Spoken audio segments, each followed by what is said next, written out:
So, the question we're looking at today is how do we change matter?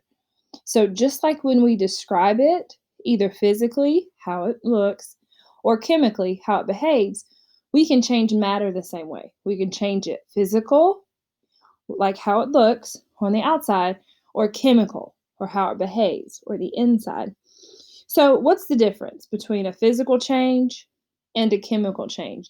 This is going to be your question for your assignment, so make sure you're really listening into this part, okay?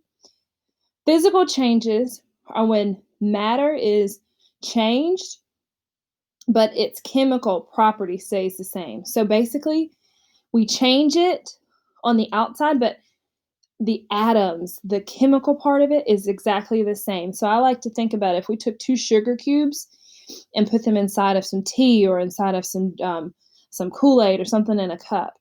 And when those sugar cubes break down and dissolve, it's still sugar, it's just mixed with something else now.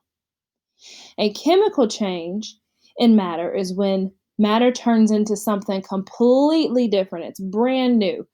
Chemical is all about new. New, new, new. Chemical change makes something new. Physical change stays the same.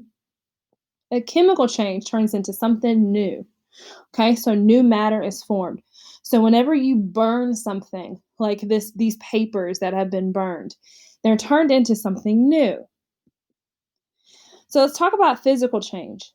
Some properties about it, remember properties or the things about it, may change, like its size or its shape, but it's basically still the same thing. So I think about if I were to break a glass, or if I were to mix a salad, or I were to chop up some veggies, or I were to put like food coloring or mix a drink. It's basically the same thing. It's just been mixed or parts of it have been changed. It's still basically the same thing, but parts of it have been changed, its size, its shape. Physical changes, for example, if you take aluminum foil and rip it or cut it in half, or you have clay and you mold it into a new shape, or maybe butter melts on warm toast. Okay, we also have some in nature, like water evaporating from the surface of the ocean. So when water goes up into the sky, if we were to freeze juice, that would be a physical change. And if you took rubbing alcohol and wiped it and it evaporated off of your hand, well, that's also a physical change. That rubbing alcohol is not completely gone, it's just changed and gone somewhere else.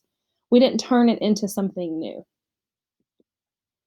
Some examples of words you may hear when we're talking about physical changes: cutting, tearing, or breaking or crushing, bending, folding, warming, cooling, melting, or freezing, or these words like mixing and separating, boiling, dissolving. These are things that are physical.